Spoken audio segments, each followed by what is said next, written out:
Boa tarde, pessoal. Tudo bem com vocês? Eu estou ótimo.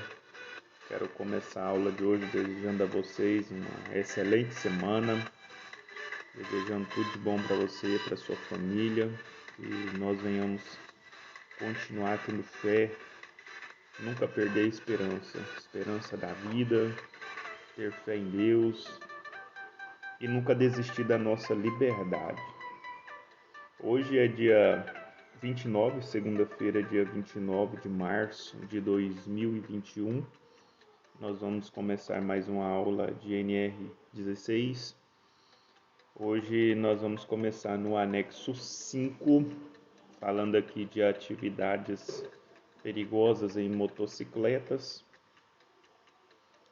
E também vamos falar sobre aqui o anexo. E tem um asterisco, né? Quando tem esse asterisco, esse anexo ele foi inserido, acrescentado pela portaria. Foi acrescentado pela portaria 3.393, 17 de 12 de 1987. Então, aqui nós temos algo que foi inserido nessa portaria logo depois, né? Foi inserido aqui, adotado, né, pela portaria 518, de 4 de abril de 2003. Atividades e operações perigosas com radiações ionizantes ou substâncias radioativas. Aí nós temos aqui atividades e áreas de risco. Aqui no anexo 5, onde fala de atividades perigosas com motocicleta, nós temos aqui algumas considerações, algumas que são consideradas, não são consideradas perigosas para efeito deste anexo. Então, tem algumas que são consideradas perigosas e outras não são consideradas perigosas. E aqui ele cita algumas que não são consideradas perigosas. Quais são elas? Por exemplo, andar em motocicleta menor que 50 cilindradas, não tendo aí necessariamente que ter habilitação. Então, essa não entra no caso de risco. No caso, em atividades onde a pessoa trabalha em locais privados, também não entra nessa área de risco. Aí nós vamos entrar aqui para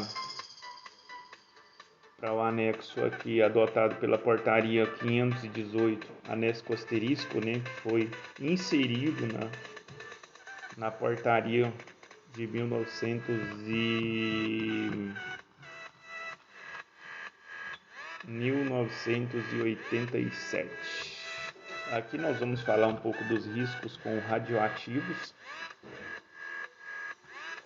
ionizantes, radiações ionizantes ou substâncias radioativas.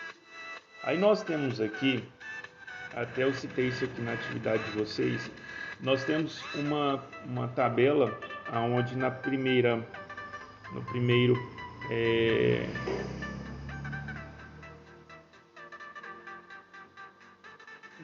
parte da tabela, aqui nós temos atividades.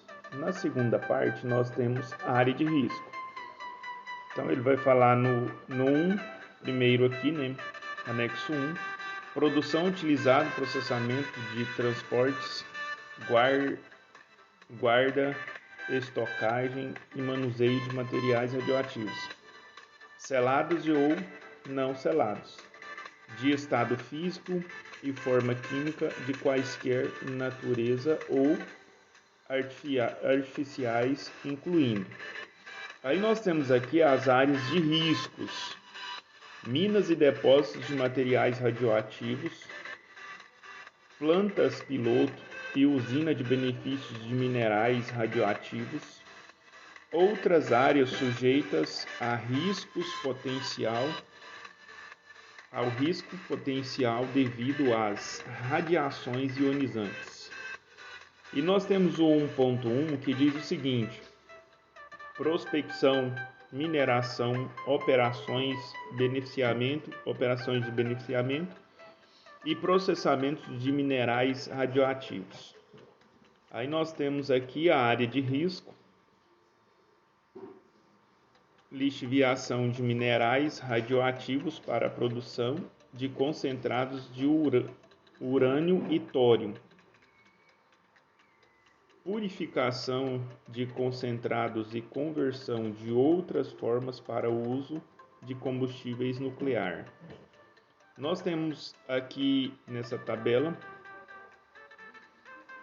1.2, produção e transformação, aqui é onde fala das atividades, né? Produção e transformação e tratamento de materiais nucleares para o ciclo de combustível nuclear.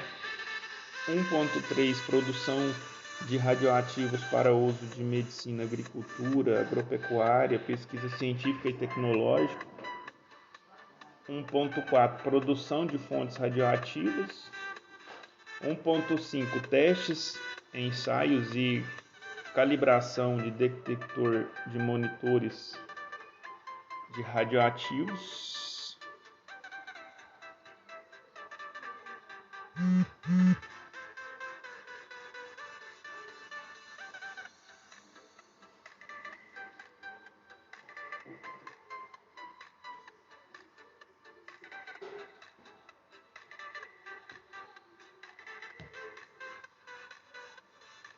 Nós temos aqui 1.4, produção de fonte radioativa.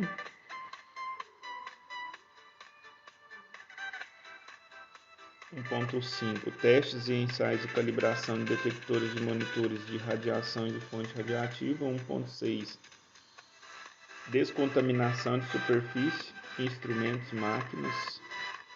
Aqui no caso entra laboratórios para a descontaminação de peças.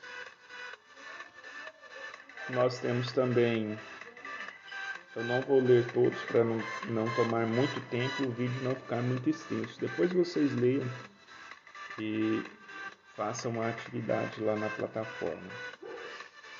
Mas nós temos aqui então vários, né? Nós temos radiografia industrial,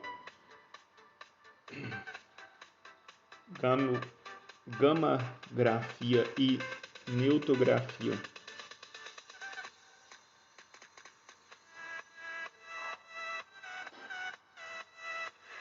Irradiação em alimentos,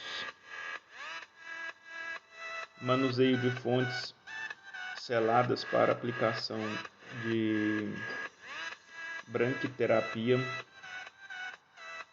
Enfim, são várias atividades. Então nós temos várias atividades e várias áreas de risco. Aí depois vocês dão uma lida. Caso vocês tenham alguma dúvida em alguma atividade ou alguma área de risco, pode procurar, nós estamos à disposição para eventuais dúvidas de vocês. Desejo a vocês aí uma excelente semana, boas aulas, fiquem com Deus.